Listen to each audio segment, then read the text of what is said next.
모든 영상에 소개하는 내용들은 각자의 판단에 맡깁니다.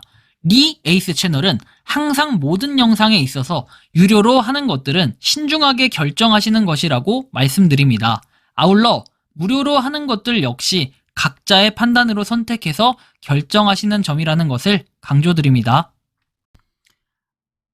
안녕하세요, 리 에이스입니다. 자, 여러분들 이번 시간은 파이코인, 파이, 탈중앙화 여부 논란에 대해서 한번 설명해 드릴 겁니다.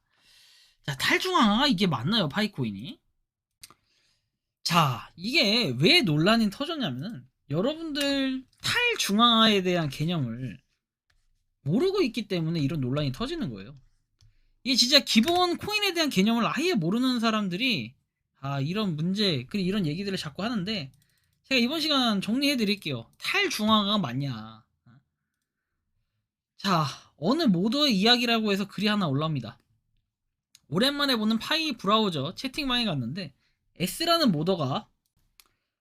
파이 브라우저 채팅방에 S라는 모더가 말하기를 파이는 이미 탈중앙화가 된 코인입니다. 세뇌가 참 무섭다는, 사실 니 꼴이 세뇌된 것도 아니고 스스로가 오랜 시간 속에서 자가 당착에 빠졌다는 것 같다. 그동안 똑똑한 사람이라고 생각했었는데 계속되는 시간 속에서 신도를 넘어 광신도가 된 느낌을 받았다. 믿음이 과하면 절이 되는 건지, 파이든 비트든 간에 코인은 대체 자본일 뿐인데 정명석 그리고 원코인, 권도영이 생각난다. 제대로 된 오픈넷도 안 된 코인을 섬뜩합니다 라고 얘기합니다. 일단 이분이 문제점을 어느 정도는 집어냈는데 여기서 좀 주요 뭔가 그 논점을 한번 봅시다. 자, 일단 첫 번째, 여러분들 메인넷이 됐어요. 근데 메인넷이 됐지만 막상 스마트 컨트랙트는 없습니다.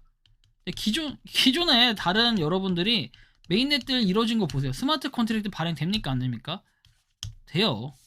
심지어 메인넷이 뭐 안 된 것들도 이렇게 나오는 경우도 있어요. 그런 것들은 이제 뭡니까? 토큰으로서의 하나의 역할을 하는 거고요. 자, 근데 일단 여기가 중요한 게 아니라 더 중요한 거는 지금 이게 탈중앙화된 코인이다 아니다 뭐 이런 얘기들을 하는데 굉장히 중요한 말이죠. 일단 요거를 제가 설명을 해드릴 건데, 탈중앙화가 뭔지를 봐야 돼요. 탈중앙화는 중앙에서 벗어났다는 뜻이에요. 그쵸? 벗을 탈자를 써서 탈중앙화. 우리는 흔히 쓰는 중앙은행이나 정부가 만들어내고 은행이 사람들 사이에 거래를 기록하고 관리를 해요. 이 모든 것이 중앙기관을 중심으로 이루어지고, 암호화폐, 비트코인 같은 코인은 어떤 중앙기관 없이도 작동을 해요. 이게 탈중앙화의 개념이에요. 누군가에게 돈을 보내려면 보통 은행에 이제 돈을 넣고 은행을 통해야 돼요. 이 사람 계좌에서 돈을 빼서 저 사람에게 넣자라고 해서 기록하고 처리를 해주는 건데, 탈중앙화된 코인 시스템에서는 이런 은행 같은 중앙 주체가 없어요. 대신에 전 세계 수많은 사람들이 하나의 네트워크 안에 함께 참여를 해서 거래를 기록하고 검증을 합니다. 이들은 특정 기관에 소속된 사람이 아니라 일반 사용자입니다. 이런 시스템을 가능하게 해주는 것이 블록체인이라는 기술이고, 블록체인은 단위 블록을 이렇게 묶어가지고 시간 순서대로 차곡차곡 쌓아가며 이어지는 구조고, 그리고 이 기록은 한 곳에 저장되는 것이 아니라 네트워크에 참여하는 모든 사람들이 가지고 있다. 누구든지 거래 내역을 확인할 수 있지만 개인정보는 암호화되어 있다. 즉 투명하지만 익명인 구조다라는 걸 여러분들이 살펴볼 수 있다는 겁니다. 어쨌든 현 상황은 이렇다라는 건 여러분들이 좀 인지를 하셔야 될 것 같아요. 자, 다음 내용을 한번 가보죠. 이 탈중앙화가, 그래서 중간에 좀 인터셉트해서 한번 말씀드리면, 탈중앙화는 뭔가 중앙에 대한 통제가 없어야 된다는 거예요. 중앙 통제를 하면 이 화폐, 예를 들면 지금 파이라는 거에 어떤 통제를 받지 않아야 된다는 거예요. 근데 이게 약간 중간 단계인 거, 탈중앙, 반탈중앙화라는 표현을 좀 써볼게요. 왜 그러냐면 여러분들이 파이코인이 있고 이게 KYC 인증이 돼야 돼요. 이 KYC 인증이 되는 과정, 그리고 나서 어떻게 된다? 메인넷에 지갑이 옮겨지는 과정, 옮겨지고 이제 2주라는 그 시간이 지나면서 비로소 마이그레이션 돼서 정상적으로, 마이그레이션 과정이죠. 얘가 정상적으로 마이그레이션 된 코인이 내 거에 들어오는 과정이 바로 최종 단계, 이게 바로 메인넷 코인이라는 거예요. 그래서 이거는 뭐다? 여기 있는 건 탈중앙화가 맞아요. 근데 이 과정에서 나머지 행위들에 있는 거, 요 과정에 있는 것들 있죠. 요 과정, 아직까지 KYC 인증이 진행 중, 검토 중, 이런 애들, 여기는 뭐다? 탈중앙화가 아닌 거예요. 이건 탈이라고 할 수 없어요. 왜? 여러분들 이 옮기는 과정에서도 이게 빠꾸가 돼가지고 아예 지금 리턴 상태가 된 분들이 있죠. 그리고 아직까지 KYC 검토 중인 사람들이 있어요. 이런 사람들이 이거는 뭐다? 탈중앙화라고 여기는 할 수 없는 거예요. 사실상. 왜냐면 얘는 아직 통제를 받고 있는 거잖아요. 그쵸? 그러니까 코어 팀의 통제를 받는다? 그건 탈중앙화라고 할 수 없어요. 근데 통칭적으로 우리가 여기서 지금 탈중앙화라고 주장하는 것은 결국에는 지금 메인넷이 됐고 코인을 자유롭게 거래하고 쓸 수 있다라는 건데 지금 여기에 묶여있는 일부분은 쓸 수가 없다는 거예요. 그 현실을 여러분들이 아셔야 된다는 거고요. 그렇잖아요. 그럼 여기는 중앙의 통제를 받기 때문에 코어 팀의 통제를 받기 때문에 이건 탈중앙화라고 할 수가 없어요. 그렇죠? 이런 약간 애매한 개념에서 있기 때문에 사람들은 이걸 탈중앙화라고 주장을 하면은 무식하다라고 얘기를 할 수밖에 없는 그런 현실이 돼버리는 겁니다. 그래서 이 말이 어느 정도는 맞는데 어느 정도는 살짝 좀 뭔가 괴리감이 있다. 이렇게 또 볼 수도 있을 것 같아요. 탈중앙화의 장점이라고 하면 중앙기관이 마음대로 돈을 막거나 계좌를 동결할 수가 없어요. 그러니까 우리가 지금 메인넷 된 것들에 대해서는 어떻게 됐다? 그냥 마음대로 쓰고 그죠? 팔고 매입을 하고 돈 주고 이게 가능했어요. 근데 이전에 폐쇄형 메인넷에서는 어땠어요? 이게 불가능했죠. 그때는 탈중앙화가 아니니까요. 근데 지금 탈중앙화이기 때문에 이게 가능해요. 그렇지만 자산을 뭐 스스로 보관하고 통제할 수 있어서 중간에 끼는 기관 없이도 자유롭게 거래가 가능해요. 많은 사람들이 거래 내용을 동시에 확인하고 검증하니까 보안성이 높고 누군가 거래 내용을 조작하기가 어렵다. 이게 바로 블록체인 이런 거의 장점이겠죠. 그렇지만 단점이라고 하면은 중앙에서 관리해주는 기관이 없기 때문에 문제가 생겼을 때 해킹 같은 거 당했을 때 여러분들이 보호를 받지 못하는 거예요. 해킹이 아니라 정확히는 비밀구조 탈취라고 주장하는 이런 것들이 생겼을 때 말하는 거고 복잡한 시스템에 대한 이해가 부족하면 실수로 자산을 잃을 수가 있다라는 것도 우리가 고려해야 될 부분이고 거래 속도가 느리거나 수수료가 비쌀 수도 있고 프로젝트에 따라 탈중앙화가 이루어지지 않고 겉으로 그렇게만 보이는 경우도 있을 수 있다라는 거. 여러분들이 이런 걸 이제 단점이에요 이게. 근데 여러분들 쭉 봤을 때는 어떤 느낌이 듭니까?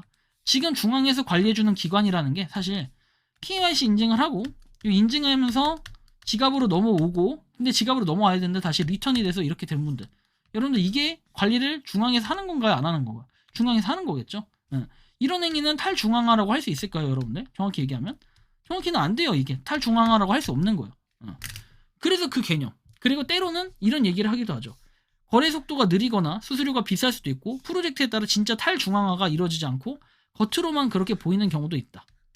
바로 지금 이게 약간 걸릴 수 있다는 거예요. 그렇죠?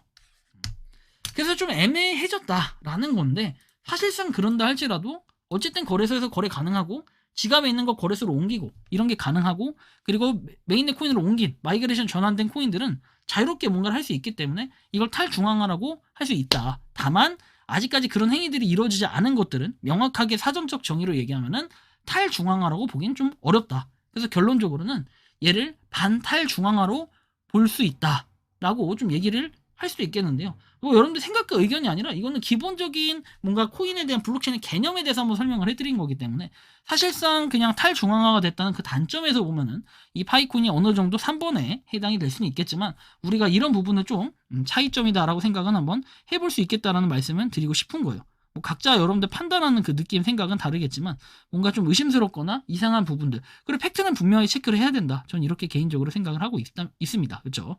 여러분들 각별히 좀 주의가 좀 필요할 것 같다는 말씀을 드리고 결론적으로는 파이코인은 탈중앙화가 맞나요? 네. 일단은 반은 맞다. 그렇지만 어느 정도는 맞는데 이게 틀린 부분이 약간 있다라는 걸 우리는 좀 유념해야 될 겁니다. 그래서 코어팀이 그리고 많은 유저들이 빠르게 급하게 지금 파이코인 언제 나와요? 언제 저는 주죠? 이렇게 얘기를 하는 이유도 내 코인 다 갖다 팔려는 이유가 가장 크겠지만 사실상 이런 게 빨리 이루어져야 된다라는 이유는 결국에는 이 탈중앙화가 아니다라는 이런 오명을 지금 벗겨내야하기 때문에 그런 것들이 가장 또 중요하게 여겨질 수 있다는 말씀을 드릴 수 있는 겁니다.